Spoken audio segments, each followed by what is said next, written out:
dan sebagainya, ya kembangkanlah mazhab planning yang auditable. Itu yang menangani COVID-19 ini seperti yang kita lihat itu adalah lebih berupa statistik. Ya, Jawa Timur, Jawa Tengah itu adalah daerah-daerah yang memiliki mortalitas tinggi. Artinya kan dia bayar pajak 250 juta gitu ya. Itu wali kotanya nggak dapat apa-apa. Padahal ini masalahnya kalau banjir itu kan cuma sehari 2 hari. COVID ini sudah berlangsung 1,5 tahun, 2 tahun. Tadi teknologi bisa kita libatkan.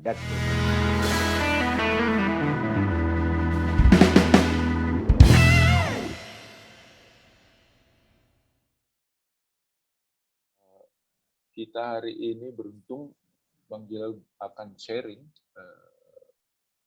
mungkin 1 jam gitu ya, baru nanti kita diskusi. Topiknya menarik ya, neraca ruang COVID-19 dari perspektif planologi. Nah, di sini nanti kita coba explore sama-sama ya, terutama kan banyak gini Bang Gilal ya, banyak tuntutan agar para planner ini lebih aktif gitu ya dalam diskurs pandemi COVID ini. Misalnya di Internal Health Regulation IHR 2005 yang dipublish WHO, itu kan ada salah satu kontribusi dari berbagai disiplin ya, termasuk urban planning tuh diharapkan bisa masuk ke aspek ini gitu ya. Nah, tidak banyak dari kita yang menulis maupun yang mengkaji tentang COVID ini, makanya kita kumpul-kumpulkan. Tapi sudah ada juga kemarin beberapa IAP Talks dan juga inisiatif dari pengurus provinsi. Jadi resume-resumenya itulah yang kita coba gabung-gabung. Nah, mudah-mudahan hari ini kita juga lihat apakah kita punya 1, 2, 3 poin yang different gitu ya, dari perspektif Bang Gilal sebagai alumni planologi dan juga tentunya independent writer yang sepengetahuan saya. Nanti kita juga dengarkan pengalaman beliau. Apa saja aset daripada sebuah ruang kota? Gitu. Tentunya seperti sama juga kalau kita lihat aset perusahaan atau aset negara gitu. Ada yang disebut dengan aset tetap, ada yang disebut dengan aset tidak tetap. Ruang itu adalah aset tetap. Ya, aset tetap yang begitu saja ada gitu, jadi tidak akan hilang sampai kapanpun. Itu adalah ruang. Sama dengan tanah. Tanah itu kalau hak milik itu aset tetap, gitu ya, yang tidak akan pernah hilang kecuali dia hak guna usaha itu ada umurnya, gitu ya. Nah, selain daripada ruang, yang tidak tetap itu adalah manusianya. Ya. Jadi bagaimana perspektif dari seorang planolog melihat manusia itu adalah sebagai asetnya. Nah, ada mungkin kalau bahasa saya adalah sebuah kekeliruan, tetapi mungkin juga kekhilafan gitu ya, kekhilafan yang berlaku selama ini, baik di kalangan kita sebagai planolog maupun mereka-mereka yang sebetulnya diamanahkan untuk mengurus atau mengelola ruang itu, gitu ya. Karena tidak melihatnya dari perspektif neraca ruang tadi, gitu ya. Sehingga keberadaan daripada aset-asetnya itu dia tidak aware. Nah, kembali seperti tadi saya katakan, manusia yang di dalam ruang itu adalah sesungguhnya aset ya, bagi ruang tersebut. Aset yang bisa menjadi liabilities, menjadi beban dia, tapi juga di sisi lain bisa menjadi produktif aset gitu ya, yang menyebabkan dia semakin ruang itu menjadi semakin berkembang. Nah, karena kita tidak melihatnya sebagai aset gitu, maka menangani COVID-19 ini seperti yang kita lihat itu adalah lebih berupa statistik. Ya. Oh, yang sakit sekian, lalu yang meninggal segini, yang sembuh segini. Bahkan ada yang bilang, oh yang meninggal cuma 2% kok. Kan kenyataannya 98% sembuh gitu. Saya kira pandangan seperti itu sangat-sangat keliru ketika kita menghargai atau kita menghormati manusia itu sebagai aset gitu ya. Nah, itu yang justru kita saksikan di seluruh dunia gitu. Bahkan di India sekalipun yang ceritanya banyak seolah-olah mereka tuh jauh lebih susah daripada kita. Mereka melihat manusia itu adalah aset, bukan sekedar angka-angka. Nah, eh, hari ini kita bisa melihat faktanya, jadi bukan gosip lagi, yaitu faktanya bahwa angka mortalitas kita saya kira tertinggi di dunia, gitu ya. Dan itu seperti biasa-biasa saja. Jadi kalau misalnya teman-teman lihat, katakanlah di Jawa Timur misalnya gitu ya, kalau dibandingkan dengan antara angka yang meninggal karena COVID dengan jumlah kasus COVID yang diketahui per hari ini, itu kurang lebih 114. Jadi kalau ada 14 orang yang dinyatakan sakit, sakit gara-gara COVID, satu meninggal karena mortality-nya 7%. Itu dahsyat. Ya. Mungkin karena kita cuma melihatnya sebagai angka, kita tidak menganggap atau banyak yang tidak menganggap itu sebagai sebuah persoalan besar. Ya, Jawa Timur, Jawa Tengah itu adalah daerah-daerah yang memiliki mortalitas tinggi dan banyak yang lain, banyak yang lain. Nah, sekarang konteksnya bagaimana? Andai kata kita bisa melihatnya sebagai sebuah aset.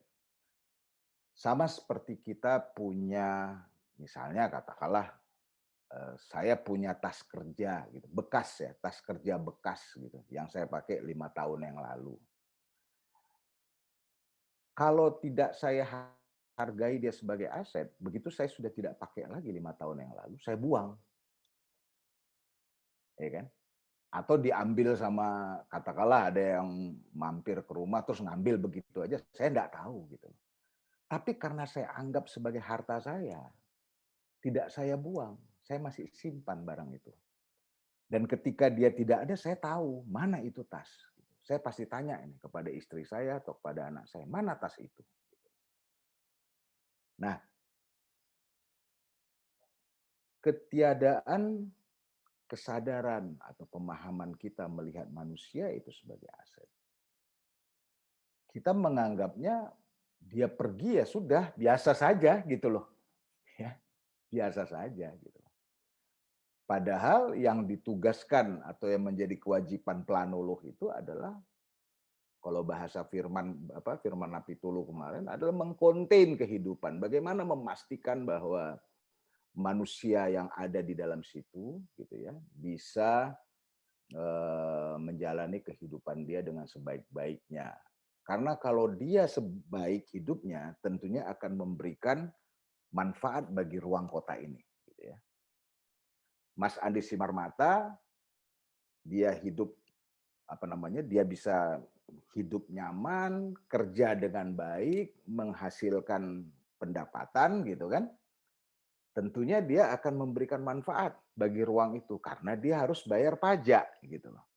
Dia akan bayar PBB, dia akan belanja, dia keluarin PPN, nanti setiap bulan dia bayar PPh 25, cicilan PPh yang tetap ya, PPh masa namanya. Akhir tahun dia bayar lagi PPh akhir tahun 29 dan seterusnya dan seterusnya. Nah, dia juga mempekerjakan orang lain gitu ya, sehingga orang lain itu bisa hidup dan seterusnya dan seterusnya. Nah, ini yang kita luput memahami itu. Kenapa luput? Nah, di sini menariknya. Karena yang diminta mengurus ruang atau bertanggung jawab kepada ruang itu tidak punya apa ya namanya ya, tidak punya akses kepada asetnya atau aksesnya sebagian. Katakanlah Mas Andi Simarmata, maaf saya pakai contohnya Mas Andi Simarmata. Mas Andi mungkin tinggal di Jakarta, di Bekasi atau di mana, Mas? Jatiwarna, Bang. Jatiwarna itu mana? Masuk Bekasi atau Jakarta ya? Bekasi, Bekasi. Masuk Kota. Bekasi. Kota Bekasi. Wali kota berarti ya.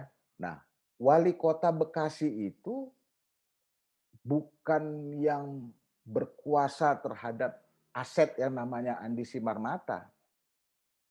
Dia hanya berkuasa kepada Andi Simarmata kalau Andi Simarmata punya rumah di sana. Kalau kontrak juga enggak. Gitu. Karena kalau punya rumah, maka Mas Andi Simarmata akan membayar PBB setiap tahun. Gitu ya. Tetapi hasil kerjanya Mas Andi Simarmata, misalnya dia bikin konsultan, gitu kan. Dia bikin di Bekasi situ juga.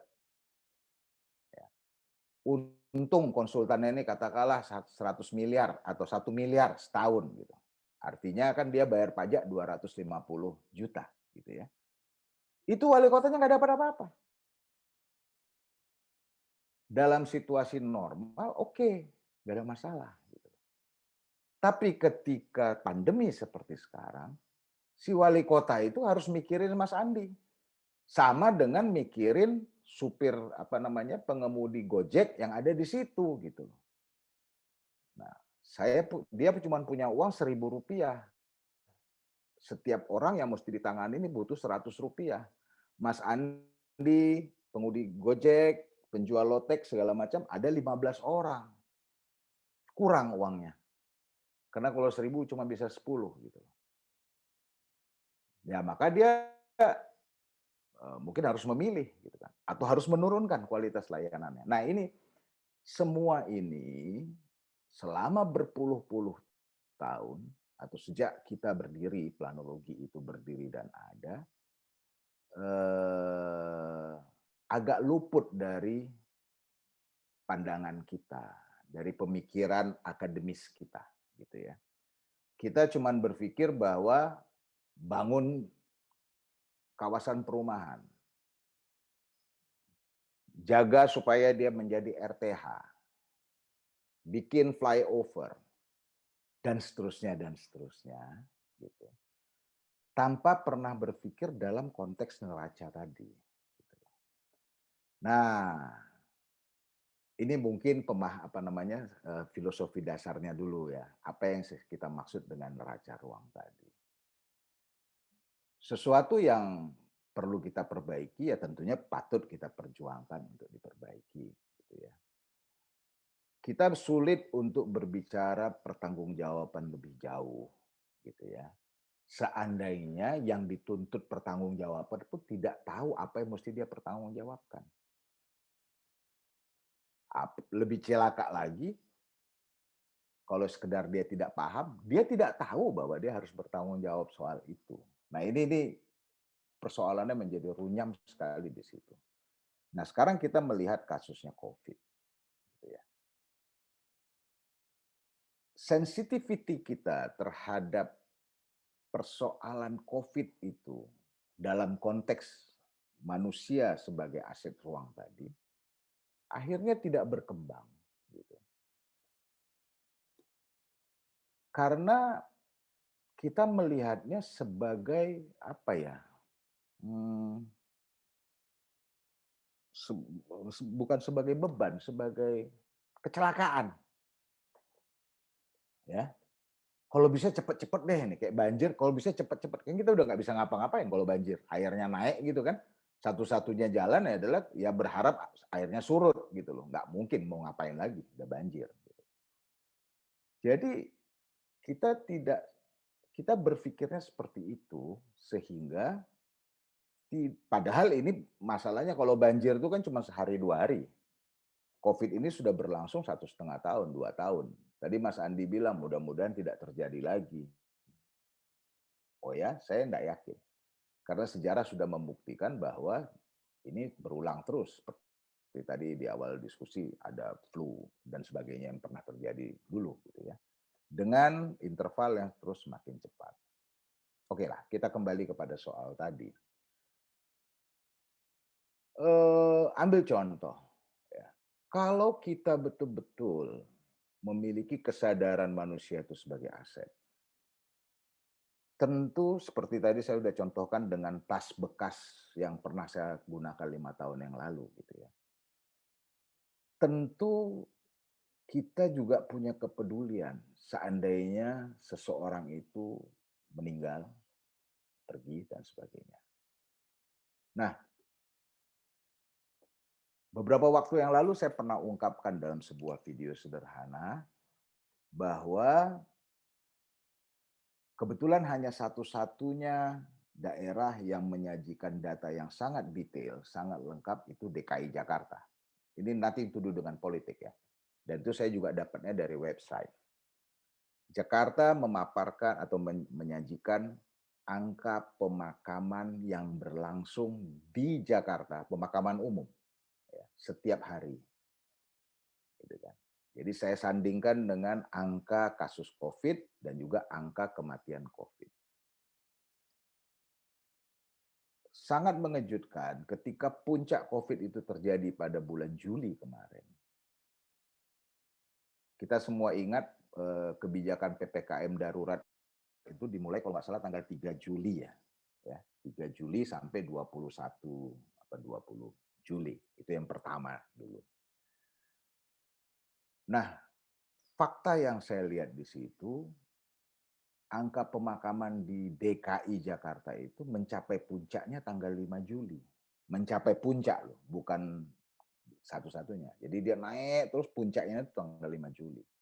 Pada tanggal 5 Juli itu jumlah pemakaman itu sampai 800 lah, 799 pemakaman per hari. Oke. Nah, setelah itu keluarlah kebijakan PPKM itu, PPKM darurat itu, lalu baru beberapa hari kemudian puncak COVID-nya ketahuan di Jakarta sampai berapa. Poin saya adalah, itu kan sama dengan kalau kita punya got di depan rumah kita gitu ya. Oh, hujan. Biasanya naik kira-kira sampai 10 senti di bawah apa namanya? Di bawah paling atas gitu ya. Kalau hujan lebat gitu. Kita lihat oh biasa gini. Nah, tapi ketika dia sudah lebih dari 10 senti sudah rata dengan jalan, harusnya kan kita, ada apa ini? Kalau sudah seperti ini berarti sebelah sana sudah banjir gitu loh. Itu sensitivity itu keluar. Ternyata tidak. Hampir tidak ada pemberitaannya itu. Ketika angka kematian itu 5 kali rata-rata yang pernah berlaku di Jakarta selama 4 tahun terakhir gitu loh. Angka kematian rata-rata ya bisa naik turun ya, tapi nggak naik 5 kali lah gitu ya, nggak naik 5 kali lah. Sensitivity ini tidak ada.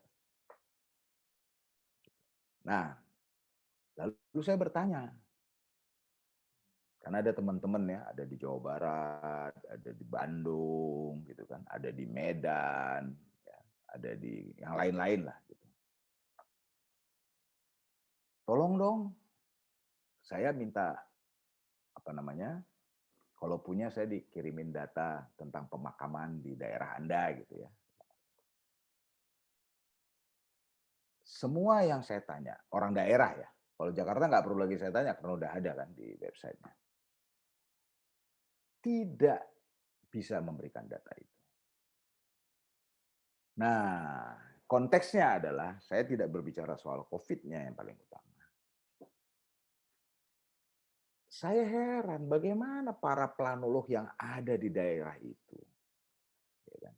Sehingga dia tidak bisa mendeliver message, ya, memberikan pesan bahwa Bung, soal data aset ini penting loh, termasuk data kematian, bukan hanya data kelahiran. Tapi seperti yang kita tahu, data is business, ya kan? Jadi bikin IKTP itu bisnis. Ada sekian ratus juta yang mesti dibikin IKTP-nya dan seterusnya sehingga masuklah Setia Novanto ke dalam penjara, ya kan? It's business. Oh ini mesti dibikinin sistemnya segala macam, bisnis. Gitu. Profesor apa saya lupa itu yang namanya Dirjen Dukcapil itu di awal tahun kemarin dengan gagahnya dia bilang bahwa kita sudah online. Seluruh tiap hari kita tahu data kematian, data kelahiran. Tapi faktanya saat COVID ini, saat itu dibutuhkan sekali. Kenapa tidak ada itu data? Dan kenapa para planolognya juga diam? Ya kan? Kenapa kita juga diam? Padahal kita kan sebagai orang yang ngerti ini aset nih gitu ya, ini aset nih. Kenapa kita tidak melakukan upaya? Kita mungkin tidak bisa bantu COVID karena kita bukan ahli mikrobiologi gitu ya, kita bukan ahli kesehatan. Tapi itulah yang bisa kita bantu dengan mengatakan kepada Pak Wali Kota tolong diperhatikan data kematiannya Pak. Jika misalnya kematiannya itu tidak wajar, gitu kan, kita patut curiga Pak, matinya kenapa? Gitu loh. Oh, kan nggak mungkin, misalnya tiba-tiba mati COVID semua juga nggak mungkin, gitu kan. Tiba-tiba semua sakit jantung juga nggak mungkin. Tapi kenaikan ini pasti ada penyebab tertentu. Kenapa Pak? Nah, kalau misalnya dia perhatikan gitu, maka dia juga bisa berpikir, wah kalau gitu Mas, setiap yang meninggal sebaiknya kita tes dulu ya untuk mengetahui pasti bahwa dia tuh sudah kena COVID atau tidak. Agar tidak menularkan lagi kan gitu. Ya kan? Nah ini enggak ada. Ya kan? Ini enggak ada. Kita cuman oh ya udah sakit, catat. Oh OTG. Terus wah ngomongin yang lain-lain. Nah, ini yang saya maksud. Planolog ya harus kembali kepada ruang fisik. Ya, saya setuju sebetulnya dengan banyak pendapat atau teori, termasuk yang seperti disampaikan Pak Acak Sugandi kemarin. Planolog harus kembali mengakar kepada ruang fisik. Yang lain itu kembangannya. Nah, sekali kita berbicara kepada ruang, maka kita harus ngerti neraca supaya neraca ruang itu.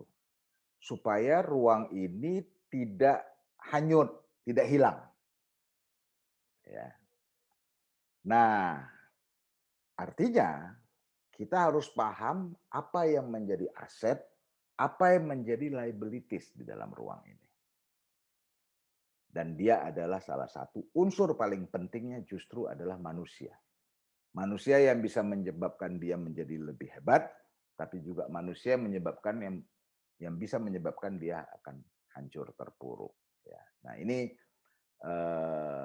yang ingin saya deliver sebagai awal. Nanti kita bisa diskusi lebih lanjut. Nanti kalau saya ngomong terus kepanjangan ya, nanti silakan kita diskusi. Tapi yang saya ingatkan adalah itu, saya ulangi sedikit, bahwa planolog harus kembali melihat ruang itu dalam konteks ruang fisik. Memang di atas ruang fisik ini ada macam-macam, ada ekonomi, ada budaya, ada sosial. Ya, itu semua tercipta atau terjadi karena ada asetnya. Asetnya itu adalah manusia. Gitu kan? Nah, yang ngurusin ruang, yang mengelola ruang harus memahami ini, aset dan liabilities tadi. Dalam hal COVID ini, contoh yang paling konkret yang bisa kita lihat, ya, ketika begitu banyak yang mati, kita menganggapnya seperti apa namanya ayam di kandang hilang begitu saja setengah gitu kan kena wabah ya udah besok cari lagi DOC masukin lagi ya enggak gitu dong karena yang mati itu bisa menyebabkan kota itu menjadi jauh lebih baik kemungkinan besar akan membuat itu gitu kan walaupun mungkin saja ternyata yang mati itu ada salah satunya adalah apa namanya cikal bakal gangster bisa saja terjadi seperti itu tapi itu kan semuanya satu di antara yang baik lebih banyak yang bermanfaat. Nah, apapun itu yang harus mind setting itu yang perlu dikembangkan dan saya kira Mas Andi sebagai ketua asosiasinya karena kemarin Mas Andi juga saya undang untuk diskusi 3 pihak ya antara IAP, kampus dan katakanlah owner atau pemilik proyek dari planologi, pemerintah. Gitu. Persoalan utama dari planologi hari ini atau tata ruang atau apapun lah namanya, kita nggak punya laboratorium. Ya. Hanya melalui laboratorium itulah kita bisa mempelajari atau mendalami persoalan-persoalan ini. COVID juga tahunya itu harus pakai laboratorium kok. Bagaimana kota tanpa laboratorium bisa kita berani-beranian untuk mendefinisikan A, B, C dan sebagainya. Gitu kira-kira. Mudah-mudahan pengantar ini cukup bisa bisa membuat diskusi kita bergulir lebih jauh. Saya kembalikan kepada moderator atau Mas Andi untuk mungkin ada yang ingin memperluasnya lebih jauh. Terima kasih, kurang lebihnya minta maaf ya. Bang Jilal, terima kasih atas bukan hanya opini ya, tapi menurut saya ada refleksinya dan ada pemikiran konteksnya ya. Jadi bagaimana COVID ini juga didudukkan penyelesaiannya menurut saya dan juga responnya dalam konteks keuangan. Dan ini memang yang bagian dari misi IAP juga ya. Jadi ke depan itu harusnya kota-kota kita, desa juga, itu harus bisa memastikan gitu ya, ruang itu bukan hanya menyehatkan bagi warganya, jadi containment yang tadi disinggung itu kan salah satunya adalah menyehatkan warganya, tapi juga keamanan ya. Ketika ada terjadi satu gangguan, entah itu bencana alam atau bencana kesehatan seperti sekarang, tidak perlu banyak korban ya. Jadi kalau kerugian ekonomi yes, tapi kerugian nyawa itu memang fatal. Nah, mungkin yang perlu didalami ya Bang Gilal dari lontaran awal ini memahami neraca ruangnya ya. Pertama mengenai publish data itu harusnya terpublish. Itu saya perlu bahas dulu ya, Mas Andi ya, konteksnya. Sangat-sangat mengejutkan ketika saya langsung bertanya kepada sosok yang bertanggung jawab terhadap kualitas pengendalian COVID di Jawa Barat. Gitu ya. Saya nggak usah sebut namanya lah, ibu-ibu gitu. Nah,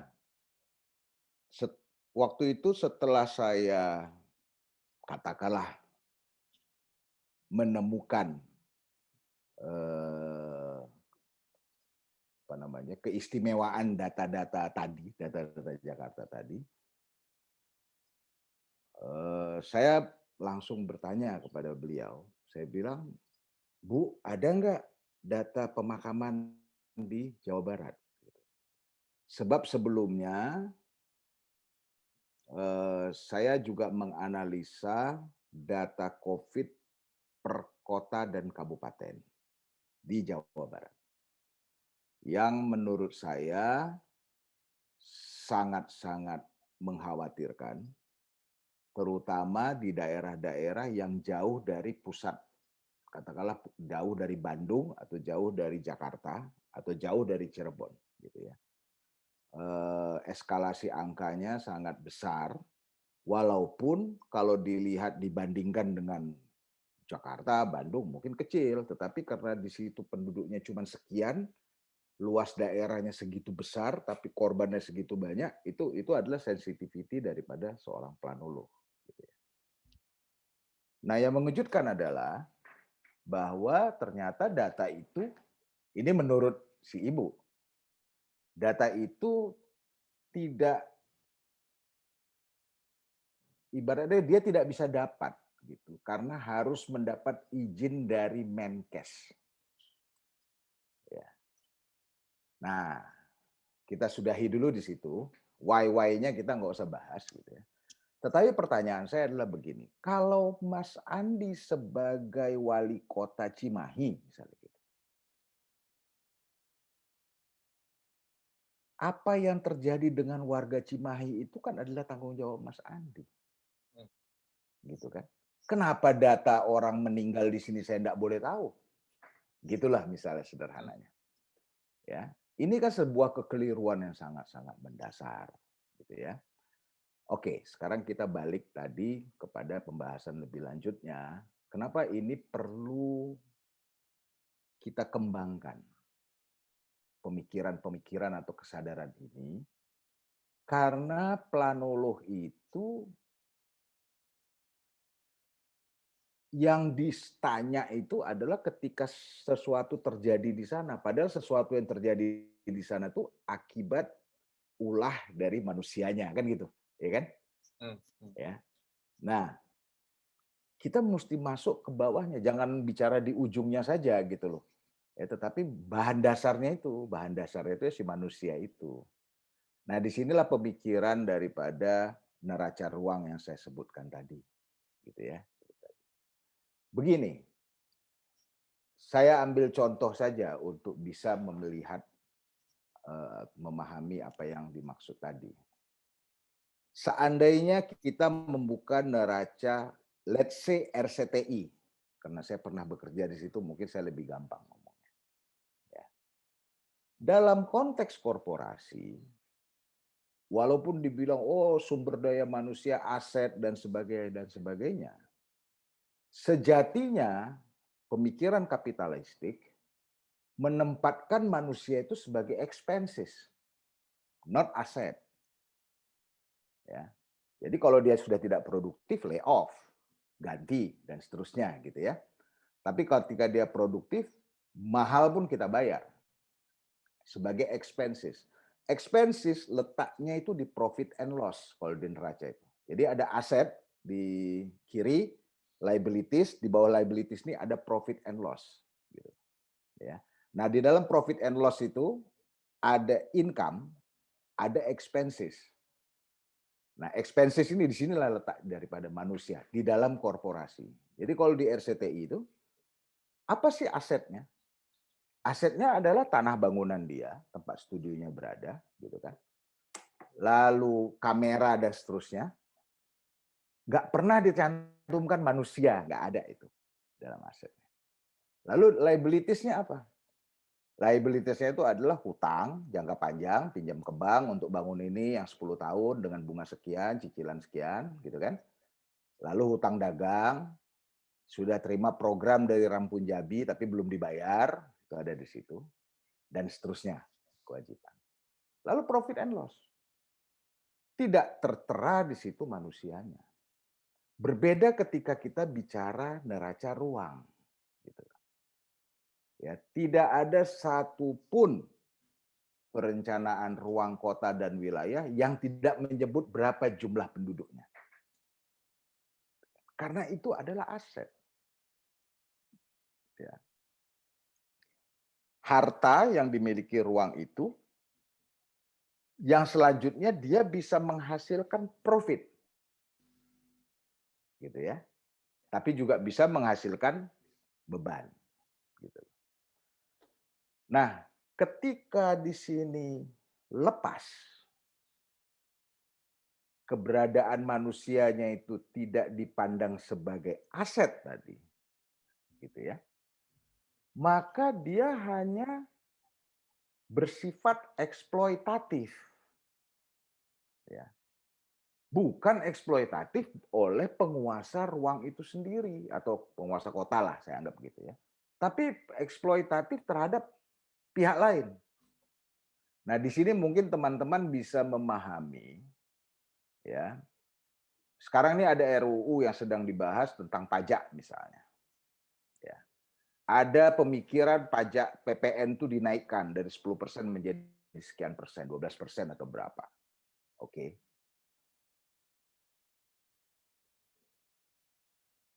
Mungkin tidak banyak yang tahu bahwa PPN itu sebetulnya yang bayar adalah end user. Bukan pabrik, ya, atau bukan mall, bukan. Itu end user. Jadi misalnya Anda beli Aqua di Indomaret, sekarang seharga 3.000 perak satu botol, gitu ya. Anda bayar PPN di situ 300 perak. Nah, nanti Indomaretnya kan harus bayar nih Aquanya kepada pabrik Aqua, katakanlah begitu. Ya, dia bayar 2.000, ya kan? Nah, dia memang dipungut PPN 200, tapi dia bisa offset dengan 300 yang Anda bayarkan kepada dia. Gitu. Jadi ujungnya itu, ujung PPN itu adalah end user. End user adalah manusia. Tapi karena penguasa manusianya itu sendiri tidak punya akses di situ, dia juga tidak punya pemahaman akhirnya. Jadi paham ya. Jadi kita nggak punya akses, gimana kita bisa paham kan gitu. Padahal ini dieksploitasi oleh somebody gitu loh. Maaf ya bahasanya ini supaya kita ngerti aja. Siapa yang mengeksploitir? Yang mengeksploitir adalah yang namanya pemerintah pusat lah dalam hal ini. Karena pajak itu di situ. Nah mungkin kalau kita menyadari pemikiran atau konteks pemikiran seperti ini, yang which is harusnya dipahami oleh planolog, kita mengerti kenapa guru-guru kita dulu itu sangat-sangat menginginkan bahkan memperjuangkan yang namanya otonomi daerah. Bukan soal kekuasaan atau haknya saja untuk dipilih untuk memimpin, tetapi jauh lebih jauh dari itu adalah bagaimana bisa melihat ruang kotanya itu adalah sebagai sebuah neraca. Di dalamnya ada manusia-manusia yang merupakan aset yang sekaligus juga harus dipertanggungjawabkannya. Nah, ini loh konteksnya gitu ya. Di sini baru kita bisa ngomong, oh ini ruangnya gitu ya. Kita maaf, saya sedikit tambahkan. Kita sudah terlalu jauh ketinggalan, teman-teman, dalam memahami konsepsi dasar dari planologi ini. Sehingga terjadi keributan-keributan yang berkepanjangan itu ya. Lalu orang lain masuk dengan segala pendekatan, mungkin pendekatan dia benar, tetapi belum tentu benar secara planologi gitu ya. Dia bikin undang-undang yang tadi barusan Bung Andi bilang IKN lah apa segala macam. Tapi bukan dari bukan berangkat dari perspektif planologi yang saya maksud tadi. Nah, saya katakan kita sudah ketinggalan jauh karena hari ini dunia berubah, sedang berubah. Anda tahu semua disrupsi yang terjadi akibat teknologi digital ini luar biasa. Ya. Siapa yang berani mengatakan bahwa 10 tahun lagi atau 20 tahun lagi gedung perkantoran itu sudah useless, tidak ada gunanya. Di mana pertanggungjawaban kalian sebagai planolog gitu ya terhadap apa yang dulu digembar-gemborkan sebagai CBD gitu kan. Nah, ini kalau kita tidak masuk ke dalam, kita tidak mencoba mempelajarinya dengan lebih seksama, akan jauh tertinggal. Gitu kira-kira, Mas Andi. Makasih banyak Pak Ari. Betul studio itu semacam, tapi sebetulnya gini, supaya kita bisa membedakan hal yang dimaksud ya. Studio planologi itu sebetulnya workshop. Workshop itu apa sih? Tempat kerja gitu loh. Apa? Laboratorium kerja ya. Yang saya maksud dengan laboratorium itu adalah laboratorium atau tempat yang terus-menerus melakukan kajian, penelitian untuk menurunkan standar-standar gitu loh. Ya. Saya ambil contoh begini, ada satu hari saya membaca sebuah buku yang ditulis berdasarkan pengalaman penulisnya terlibat dalam pengelolaan lalu lintas di salah satu kota, gitu ya Pak ya. Nah, intinya adalah buku itu ditulis berdasarkan sebuah penelitian yang dilakukan dalam rangka pengembangan kebijakan satu arah di kota itu. Saya kebetulan dulu pengalaman saya kerja itu kebetulan saya kerjanya di konsultan asing, konsultan Jepang, Pak. Namanya Pacific Consultant International yang mengerjakan proyek-proyek internasional termasuk JICA dan sebagainya. Itu tahun 80-an ya. 80 akhir lah, Pak. Pada tahun 80 akhir begitu saja kami mengumpulkan data itu begitu detailnya. Jadi misalnya traffic counting ya, itu dilakukan selama setidaknya minimal 3 hari weekdays gitu ya. Selama 24 jam dengan interval 5 menit. Karena manual, Pak ya. Dan details terhadap jenis kendaraan. Ini traffic counting aja nih ya, terhadap jenis kendaraannya, sepeda, sepeda motor, terus mobil, minibus dan seterusnya. Dan tidak hanya itu, termasuk kalau misalnya di intersection, di persilangan gitu ya, itu hitungan sesuai dengan arahnya masing-masing, muter balik, belok kanan, belok kiri, terus dan sebagainya.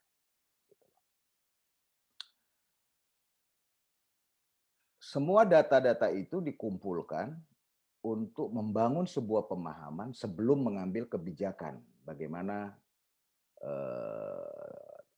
perencanaan transportasi itu dikembangkan untuk masa depan. Nah, kembali kepada penelitian yang dijadikan acuan kebijakan yang seterusnya dijadikan buku itu, datanya sangat miskin. Gitu ya. Bahkan ngitungnya nggak 24 jam. Ya, hanya beberapa jam saja. Lalu sangat general juga gitu ya. Tidak ada spesifik lah, apalagi soal arah dan sebagainya. Lalu jump to conclusion bahwa kebijakan satu arah ini membuat jalan lebih lancar gitu ya. Secara saintifik saya bisa mengulitinya habis-habisan itu. Lancar di situ, persoalannya pindah kemana gitu. Nah ini planolog ini harus berpikir seperti itu. Ya, memang lancar di situ, tapi terus pasar andir segala macam jadi macet nggak karu-karuan karena dapat limpahannya. Kita lihatlah sehari-hari ketika kebijakan lalu lintas itu kayak ganjil genap aja gitu kan. Sudirman Tamrin turun, tapi yang lain-lain nggak karu-karuan. Nah, poin saya, konteksnya ke laboratorium ini, saya lalu memberikan komentar. Saya bilang, oke lah, mungkin dana nggak ada. Gitu. Tapi anggaran penelitian yang ada itu alangkah baiknya kalau misalnya dikembangkan untuk sesuatu yang bisa direplikasi, dipakai di tempat lain.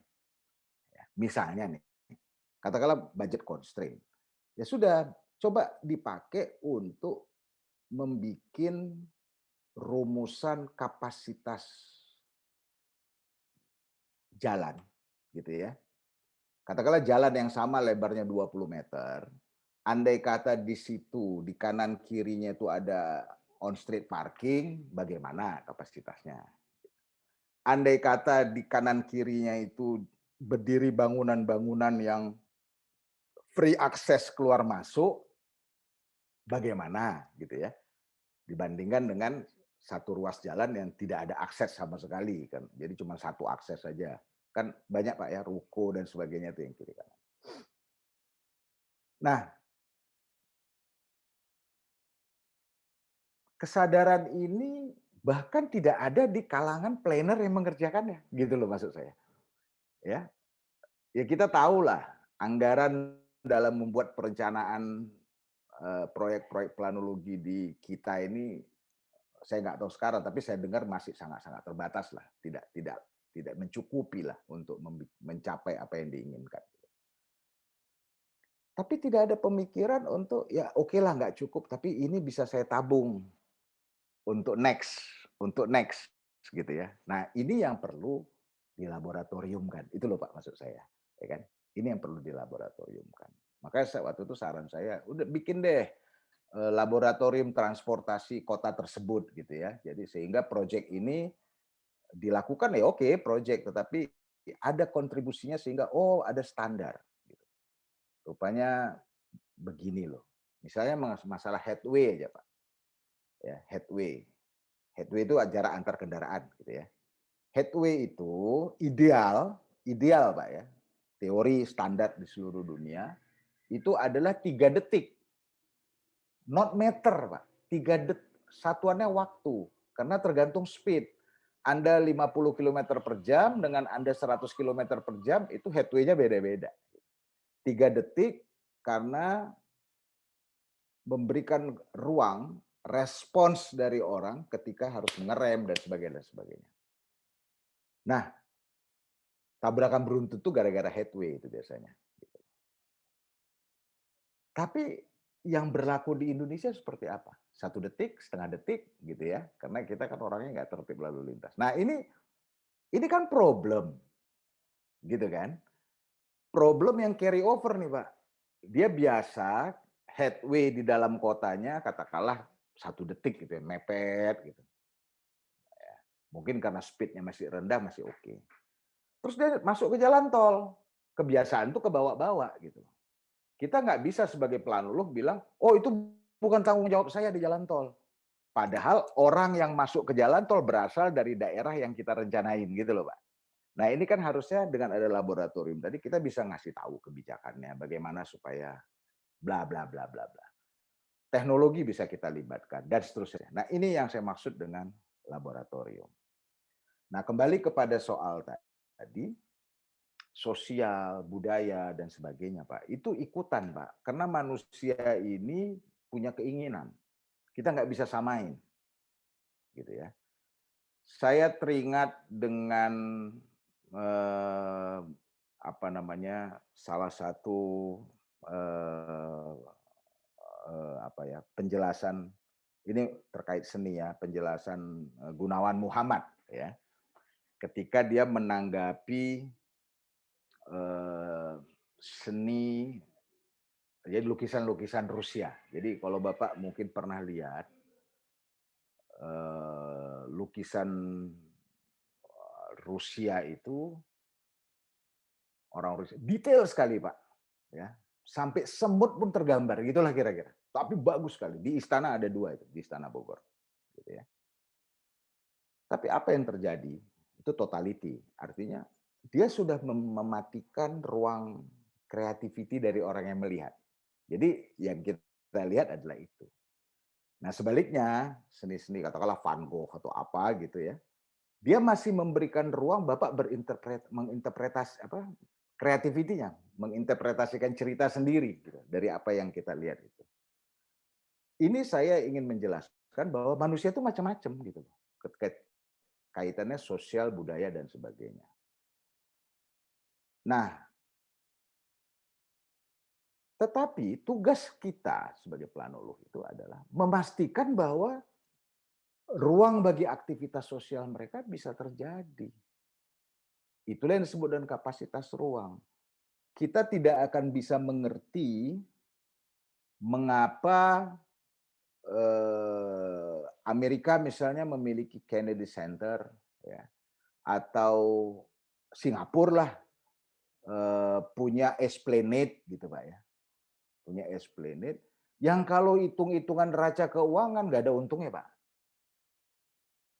Tapi dengan Esplanade dalam perjalanan waktu dia bisa mengubah konten daripada asetnya yang namanya manusia tadi. Saya kasih contoh satu lagi. K-pop hari ini itu tidak terjadi satu hari, Pak. Ya, ini berlangsung sejak tahun 90-an. Saya ingat persis.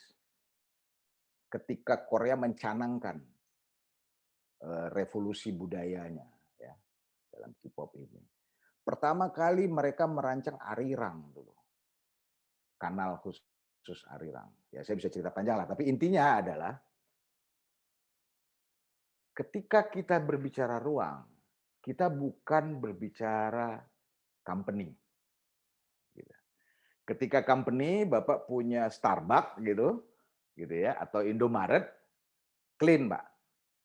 Aset Bapak adalah gedungnya, gitu kan, komputer, alat segala macam. Kalau bisa ini pegawai-pegawai saya ganti semua.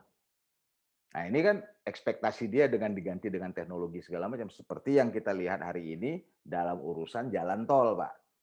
Ya, tol gate itu sudah tidak jaga manusia lagi, tapi sudah mesin. Berhenti itu orang-orang, gitu kan. Nah, tetapi tidak begitu dengan ruang. Kita tidak bisa masuk ke sana kalau kita tidak pernah betul-betul menyadari itu, gitu ya. Nah, mengenai yang Jabar tadi, sebetulnya bukan dia tidak mampu, Pak. Inilah yang saya bilang eksploitatif tadi. Sistem online Dukcapil itu ada di Depdagri, Pak. Ya. Yang terus dia bilang, oh kami tahu sekarang, karena online sekian ribu sudah online, jadi ada yang mati lahir, itu ada. Dan dia sudah bikin prosedur, Pak. Kalau Bapak mau minta surat keterangan mati, sertifikat kematian, yang which is itu dibutuhkan untuk macam-macam ya, untuk ngurusin warisan dan sebagainya, termasuk menghentikan kewajiban-kewajiban. Gitu ya. Bapak harus datang ke Dukcapil. Ada prosesnya itu. Bawa surat keterangan kematian dari rumah sakit atau dari kelurahan, dan seterusnya lah, baru bisa dikeluarin. Nah, sistem itu semua, itu ada di sistem Dukcapil. Oke, fine, nggak ada masalah, bagus dibikinkan. Tapi kan itu hak daripada Pemda gitu loh. Ya, kenapa Pemdanya nggak tahu? Bahkan tidak punya akses. Untuk akses itu minta izin katanya. Gitu loh. Ya kan? Ini yang saya maksud. Nah, ini kesadaran ini kok begitu rendahnya ya? Itu yang menjadi pertanyaan saya. Maka pertanyaan berikutnya adalah siapa planolog di situ? Kok nggak pernah ngomong sih sama kepala daerahnya? Jangan ngomongin soal proyek saya dapat berapa paketnya, jangan itu dong. Tapi apa yang kita rekomendasikan sehingga dia merasa, oh itulah gunanya planolog. Sama dengan, oh itu gunanya ustadz. Saya perlu panggil ustadz nih untuk kasih ceramah. Anak saya sunatan, gitu loh Pak. Ya kan? Nah, itu harusnya seperti itu. Mohon maaf, itu yang mungkin mudah-mudahan cukup menjelaskan dari pertanyaan tadi. Terima kasih. Terima kasih Bang Gila.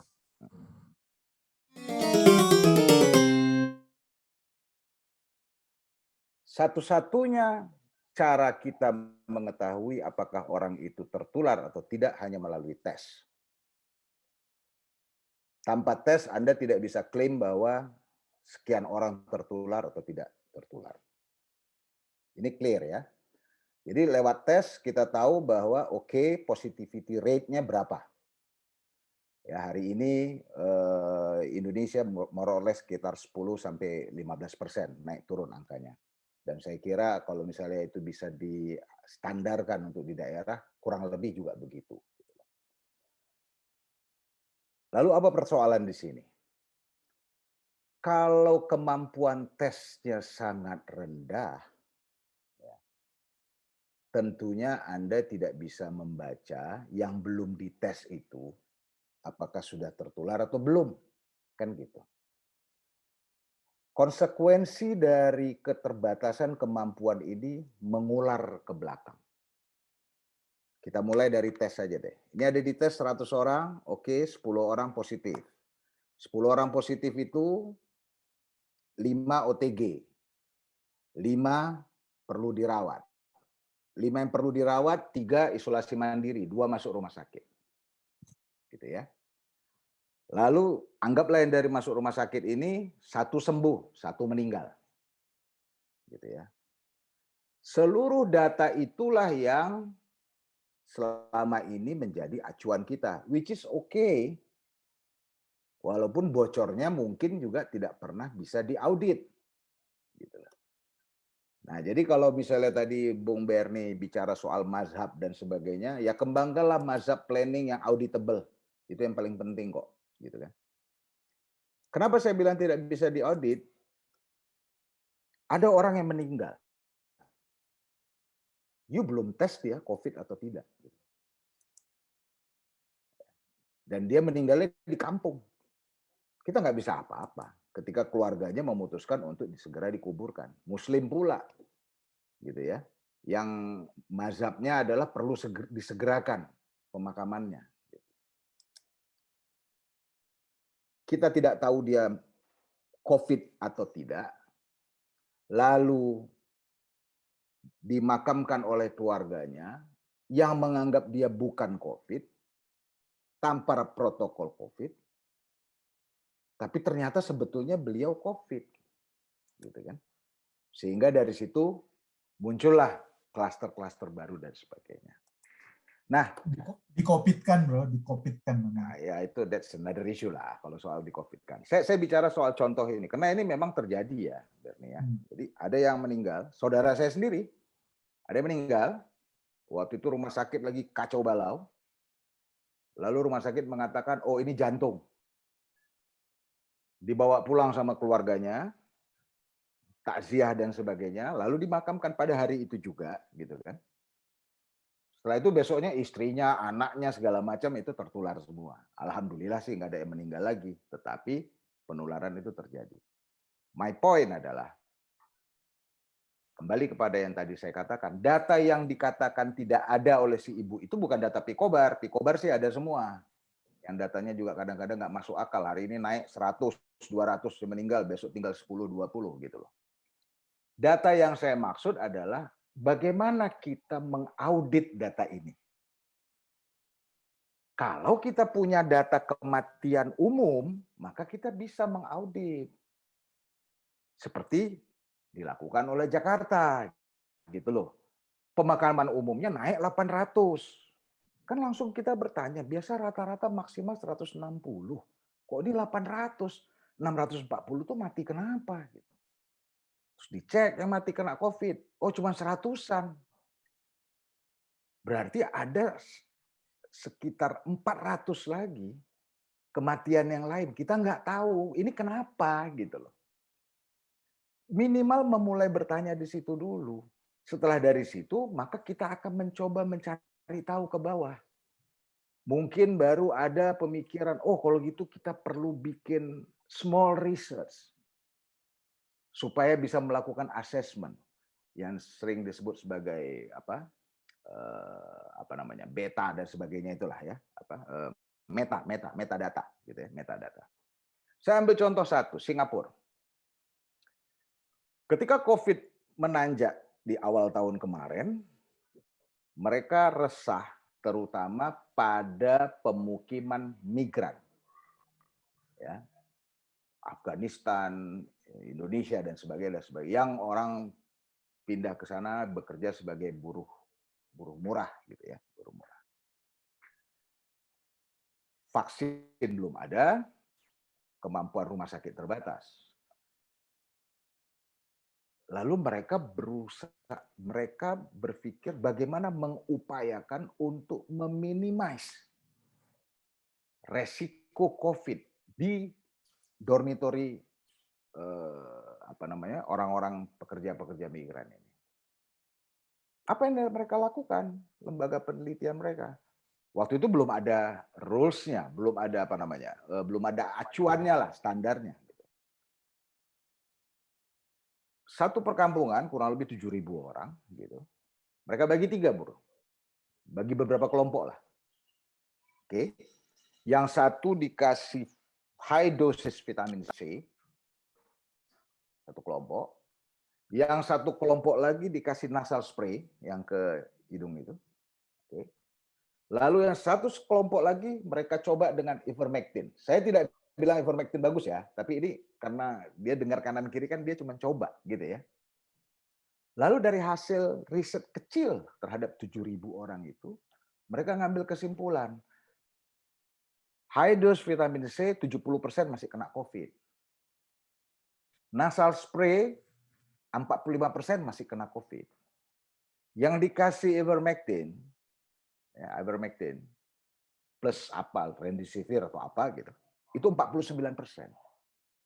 Atas dasar itu, lalu mereka ngambil kebijakan untuk kawasan migran tadi gitu loh, Mas ya.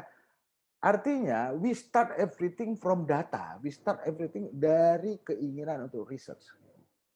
Bukan kita berhenti pada satu data ketika data itu patut kita pertanyakan. Itu loh yang saya maksud dengan Jawa Barat tadi.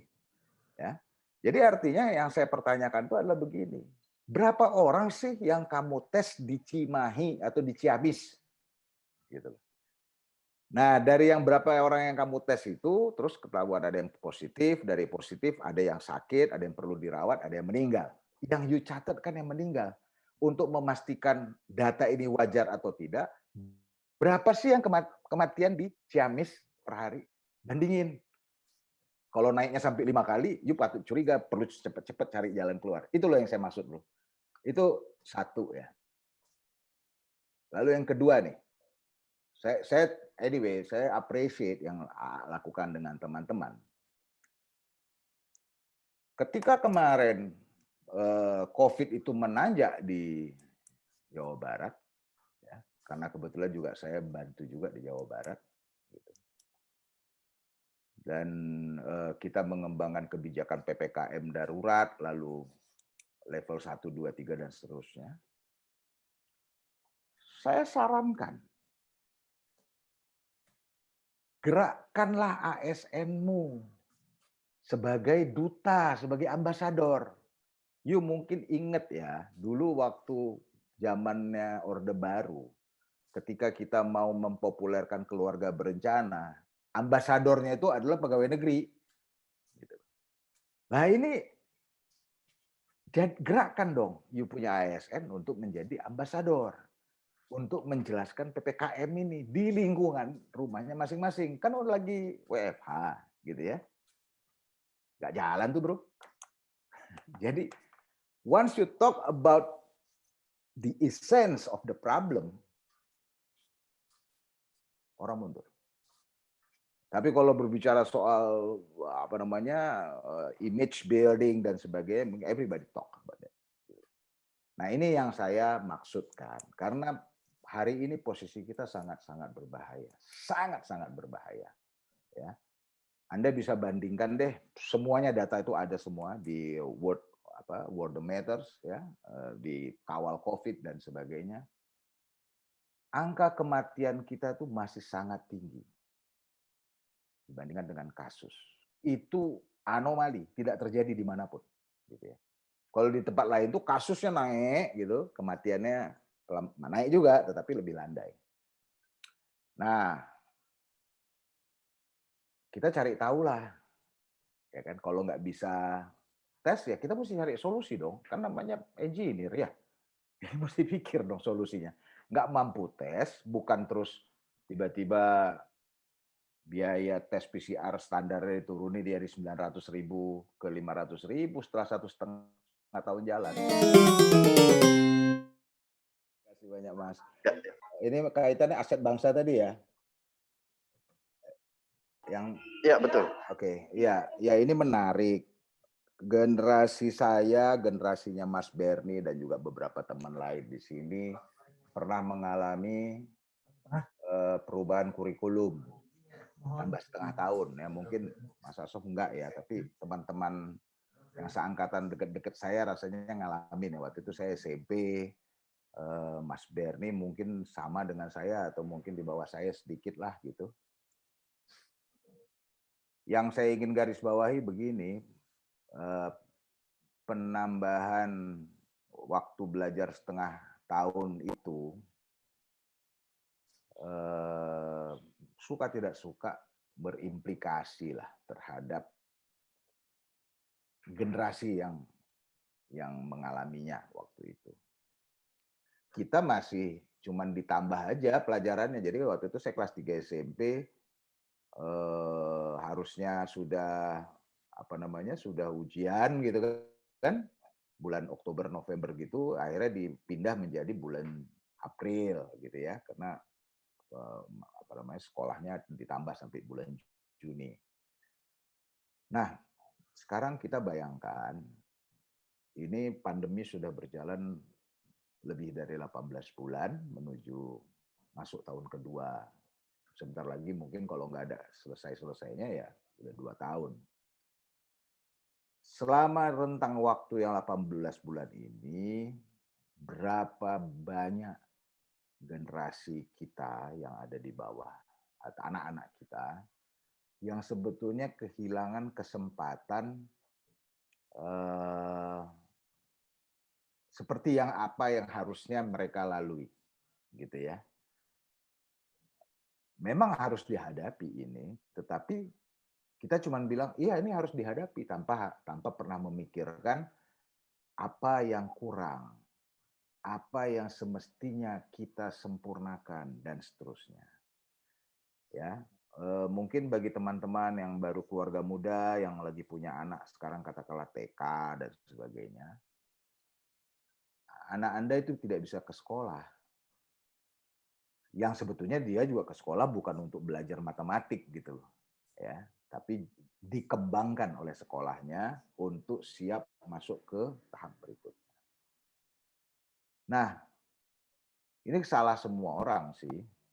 Tapi saya paling karena saya sebagai orang lulusan planologi, saya menyalahkan diri saya sendiri.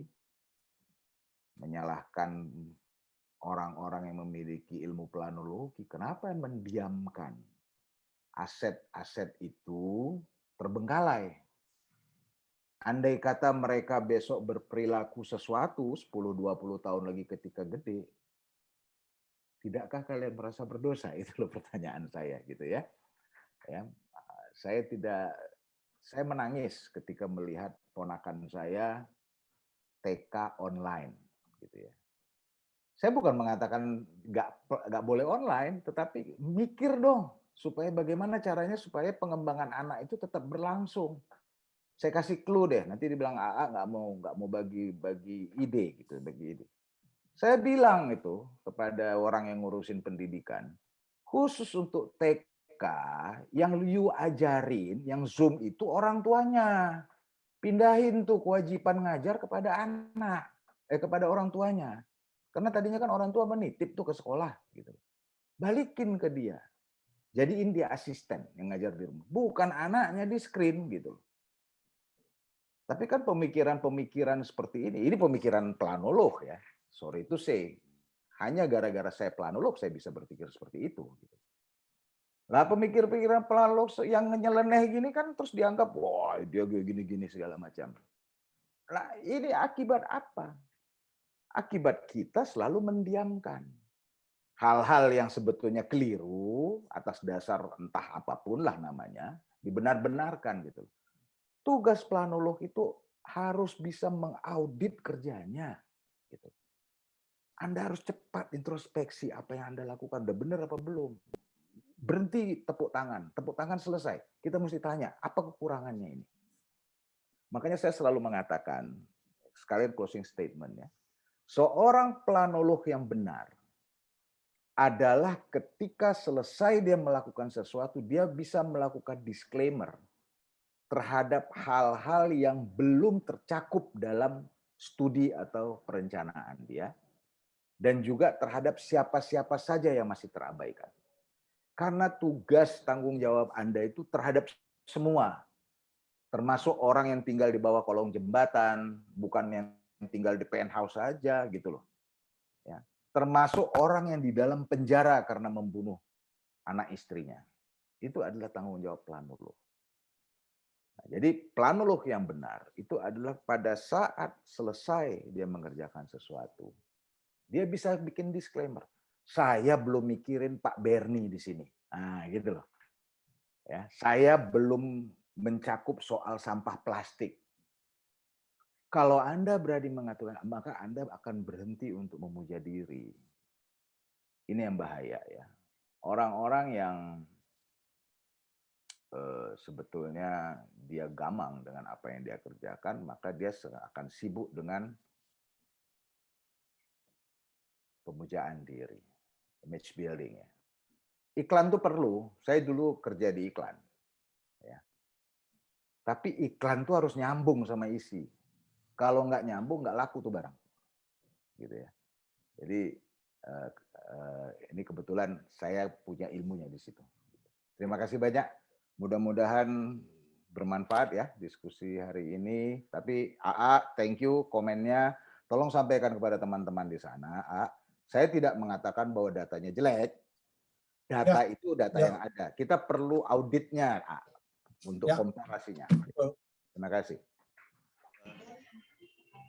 Sebetulnya kalau saya simpulkan gitu, sebenarnya kita justru membawa PR masing-masing dari diskusi ini gitu sebetulnya. Setelah dari diskusi ini, kita yang mengaku sebagai planner atau sebagai planolog gitu ya, sebetulnya mempunyai cara pandang baru mengenai apakah neraca ruang ini bisa dioperasionalkan gitu ya, kira-kira gitu. Jika melihat ruang sebagai aset gitu yang apalagi misalnya kita bicara keterbatasan, sifat keterbatasannya gitu ya, bagaimana kita memandang hal itu menjadi aset gitu. Warga juga demikian, tidak memandang warga apalagi bahkan sebagai misalnya tadi expense gitu ya. Nah, itu sesuatu yang sebetulnya kita sebagai planner yang dituntut untuk selalu komprehensif antara sosial, lingkungan dan ekonomi itu terus berada di frame pemikiran kita. Mungkin itu yang saya bisa sampaikan sementara ini. Saya mungkin berterima kasih kepada Pak Bang Jilal atas waktu dan sharingnya. Mudah-mudahan ini juga bukan yang terakhir ya.